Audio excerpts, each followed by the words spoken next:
Hello, hello, and welcome back to Action Movie Makers Training. This is another episode of Stunt Fight TV Live. This is episode 23. And today we are going to break down the scene that I put on YouTube last week with Scott and Kyle versus ZHANNA. Now, we did do that scene quite a few years ago, and we just want to, it was a really short scene, but it was a nice, fun scene to do, and we'll just break it down a bit further. So for those of you who know me, don't know me, my name is Philippe Deseck. I am a stunt actor. I've been working in the film industry for about 25 years, and I'm now also an assistant stunt coordinator. So action is my game. I love performing action. I love filming action. I love teaching action to actors so that they can actually do their own action on set, which is one of my biggest goals to try and get as many actors as possible to make them feel confident that they can actually do their own action. And when they do, it's so great because when you work with a stunt team and you as an actor are able to do your own scenes, or at least show that you are able to do certain things and you speak the same language and so on, it makes life so much easier for yourself. And also it makes you obviously more employable, because the word travels really fast if you are an actor that can actually move or not move, or if you understand what it takes to put an action scene together. Cool. Without further ado, I'll play a little intro clip first, and then we'll straight get into the video scene with ZHANNA, Alex, and Scott, and we'll break it down a bit further.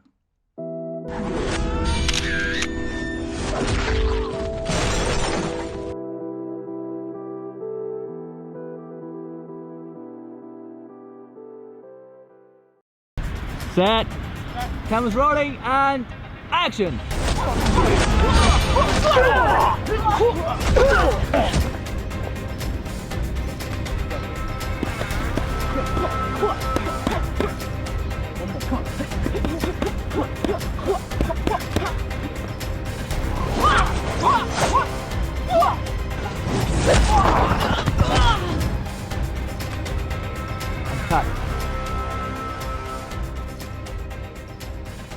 Excellent, cool. So let's break it down a little bit further. So to start with, we did a cameras rolling, wide and shot of the opening action. Action! As you can see, there is a shot missing. So as ZHANNA kicks Scott on the leg, we should have had a shot of Scott's face in pain.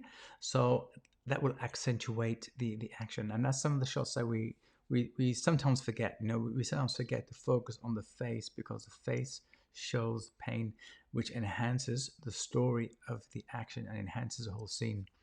And that's the thing, when you do stuff, a lot of it is try and error, a lot of it is testing it out, a lot of it is making mistakes, going back to the edit, seeing what you've done, seeing what's missing, and then go back to the drawing board and start all over again, or at least film the pieces that are missing and then stick them back in. And that's something that you have to do, constantly be doing, and don't think that, oh, it's not perfect, I can't show it, can't do it. It's a work in progress. Filming is a very organic process, and it's all about looking at what you've done, going back to the drawing board, and just carrying on. So just take that kind of worked really nicely. Let's break it down a bit. So what was good is that, and I was lucky in the sense that there is movement with Scott in the scene, and in some of the takes, Scott wasn't moving as ZHANNA was spinning. And that's when you have dead moments. So you always have to try and avoid dead moments. So if there's movement with one character, always make sure that the other character is moving as well. And when you're doing montage shooting, we often forget to add that pre-movement of all the performance in the scene, so that there's movement from all ends. Because if there's one person moving and one person is standing still, it kind of looks really awkward. And I've done that mistake so many times. And it's just to try and error and keep doing it, that you remind yourself and you remind the performers that you have to keep moving in every shot because we go from one take to the other, and then actors or performers sometimes forget to add movement in there. So as you can see, as ZHANNA moves, Scott's moving as well, and ZHANNA goes for the knee, and then we cut to a close-up.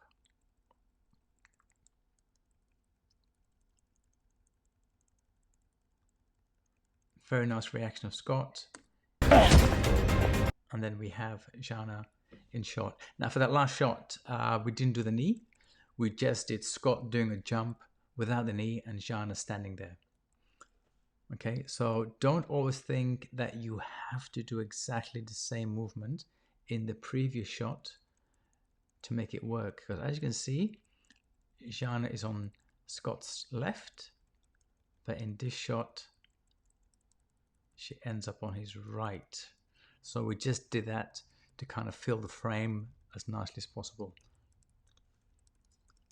Okay, excellent. Next we just do a bit of practicing. So it's really good to do practice, and not just punching, but also evading shots, taking going under shots or taking ducks, and getting used to moving, which improves your fighting skills, your boxing skills, because punching for the mitts or punching for camera is slightly different. So you always have to kind of think, when you are boxing for the mitts, are you doing it for film or are you doing it for actual boxing, which is a little bit different. If you're doing it for film, your movements are going to be bigger, your feet are going to be moving more, your hips are going to be moving more, so there's more motion when you are boxing or when you are punching for camera.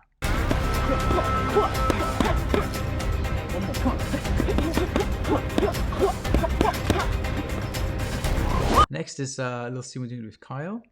So for the first one, as you can see, Kyle is probably, and I'm being really picky here, it's probably swinging a little bit too high because ZHANNA is a lot shorter than Kyle. So there's no need to go high when you are swinging, you know. It's always a good idea to try and keep your hands horizontal, or your arms horizontal, or the stick horizontal. So when the person ducks, it looks like you're doing a near miss. If you're aiming high, then it looks like you're really trying to miss that person deliberately.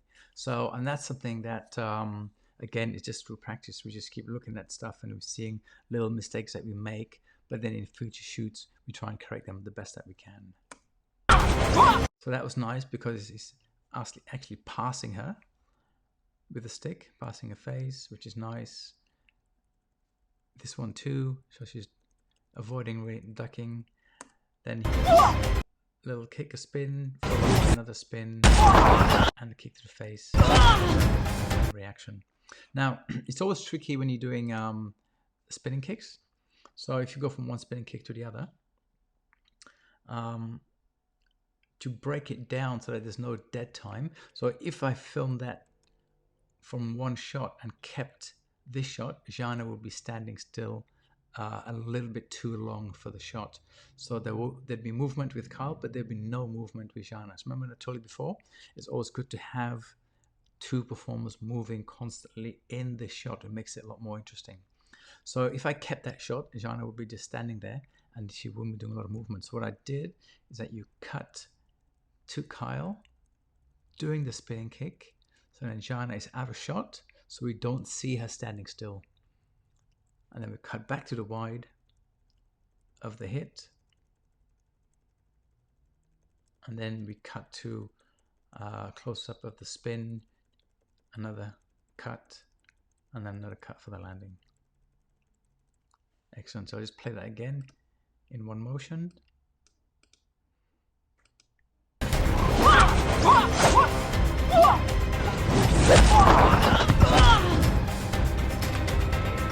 Cut. Excellent. And even though in this shot with that spin, we can clearly see that it's a miss. You know, when you play it at full frame and you add sound effects, you can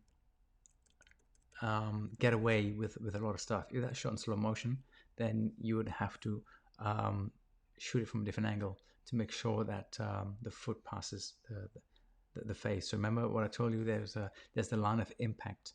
So if you draw a line from the performer's nose that's getting hit to the camera, that's called a line of impact. So whatever you do, whether it's kicking or punching, always make sure that you cross that line so that you break that line of impact. Then you know that the hit worked for that camera angle. But in this case, it happened so fast. We just add a little sound effect, and it looks like she was hit.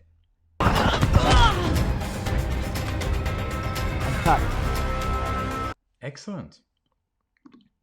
So yeah, that just gives you kind of a bit of an idea, and like I said, a lot of it is work in progress. We did shoot that quite a few years ago, I think maybe about 5 years ago, and yeah, it's just continuously shooting stuff, editing it, seeing what's missing, going back to the shot, and then shooting what's missing. Now, ideally, it's always a good idea to kind of do that on the day itself. So give yourself a bit of time when you're shooting an action sequence to put it in the computer, have a look at it, and then on the day you can say, okay, this is missing, that's missing, let's reshoot this, or let's do that better, or put more energy in that shot, and then you can kind of build it. But that takes a lot of time, and you've got to bring all your equipment, obviously, on location to do that. But it is definitely a better way to work, so bring your computer, bring as much gear, and give yourself quite a bit of time so you can actually do the edit on the day, so on location. Excellent. So thank you very much for watching. Hope that you got something out of this. Thank you very much. I also run online courses, as I mentioned before, and in my online courses, I take you through a complete guide to how to fight for camera. So we go through safety talks, we go through the stunt fighting principles, then we go how to punch for camera, we go through the drills, we go through kicking drills, we go through choreography drills, etc. We go through reactions, equipment, all this stuff that you need to know so that you are able to feel confident when you have to perform your own action on set. Excellent. So I will be doing a launch pretty soon, and I will give you some more information on that at a later stage, once everything's ready, because I do have to do quite a bit of preparation for that launch. And the launch will be promoting my online course, which I will be doing quite shortly. So again, thank you very much, everyone, for listening and being part of this. And I will see you in the next live. Take care, everyone, and have a good day. Bye-bye.